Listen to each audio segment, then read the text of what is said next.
Parental discretion advised. Hey everyone, and welcome back to What a Story. Today's guest is a West Coast punk legend. I present Billy Hopeless. All right, Billy, how we Hey, doing? I'm a bit hungover, but what else is new? Right. So, Billy, you're part of a band called Black Halos. Yeah, it's been like 30 years, and I've also got a band called Billy and the Parole Models going now. Oh, cool. And how's that going? It's great. We're playing like 50s and 60s jukebox hits. As I say, if Little Richard was the architect of rock and roll, we're the house wrecking party. And, we're redying the roots of rock and roll. So it's a lot of fun. Okay, cool. And how long have you been in music? Like, God, I think since my first memory was I was bouncing on my parents' couch singing a song I made up about Snoopy. But yeah, it's always been part of my life. My parents loved music. My dad loved the blues, especially in old jazz, but also anything progressive and brand new. So music was always around, and it's run in my family for ages. Like, my grandfathers, and yeah, they were singers. It's sort of, a curse. a blessing curse. That's cool. So basically, cradle to the grave, you've been involved in music. Yeah, yeah. I've always known what I wanted to do, I think, it's always been there since the dawn of time when I think my first ancestor was hitting a bone against a rock and howling. Cool. All right, so Billy, you have a story. What's your story? I got a million stories, but okay, it was in 1993 on the Live Without Control tour, somewhere between Florida and Georgia. As always, our van broke down on the small interstate, and we were on tour with this Christian rock punk pop band called Fillmore.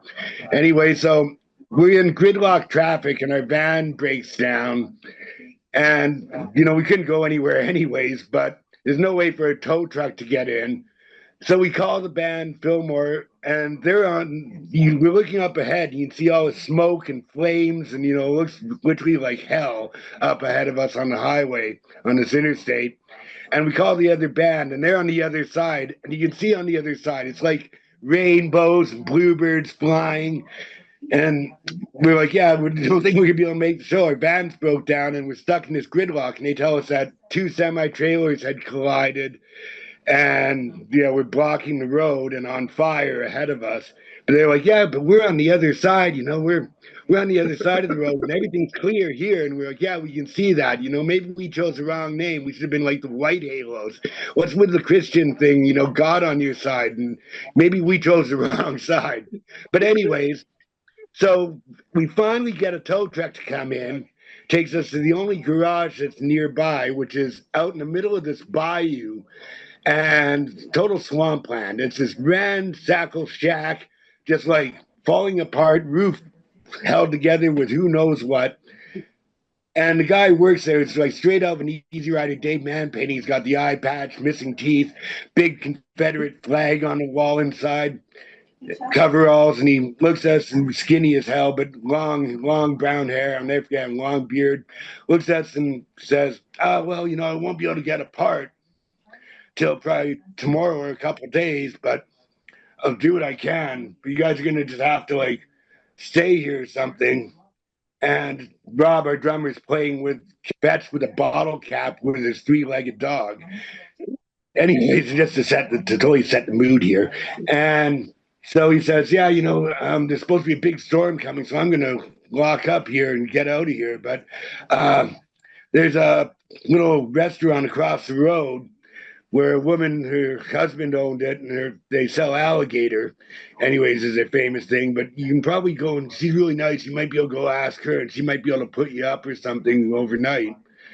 So, anyways, all the guys go there, and they're like, okay, well, we'll go check that out. And I say, I'm just gonna stay in the van and sleep in the van, and guard the van and stay and sleep in the van.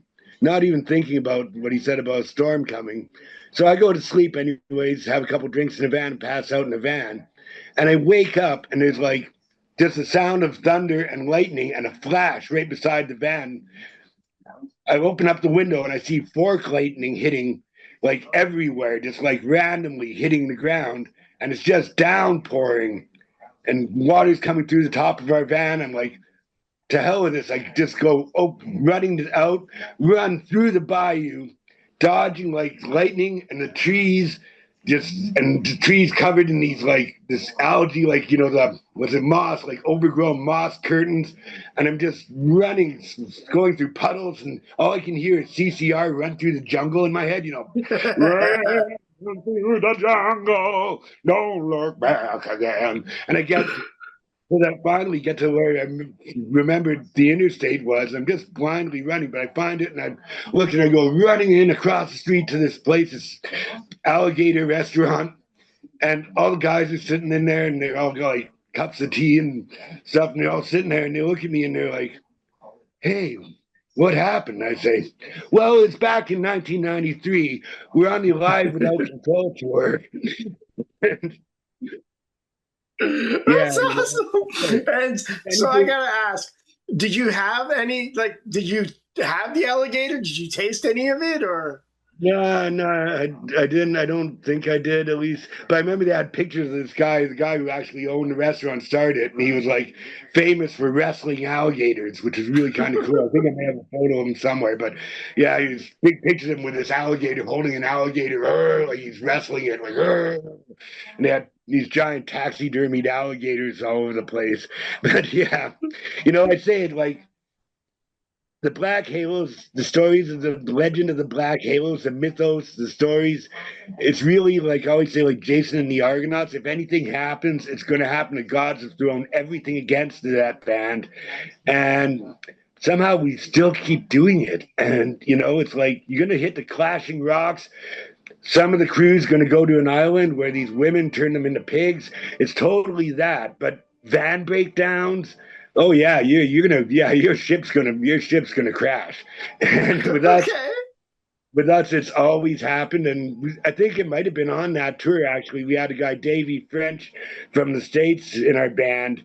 And I remember later on, he joined Everclear, and he did this interview, and he brought up us, and he goes, "Yeah, there's a show called Road Rules on MTV, and they put these young bands together and send them out on tour, and they put all these challenges in front of them. I'd like to see the Black Halos do that, because just in the little time I've spent in that band," he goes, "those guys they'll survive anything." So thank you for your story. And if anybody wants to find you on the internet, what are your social medias? Come on my Facebook.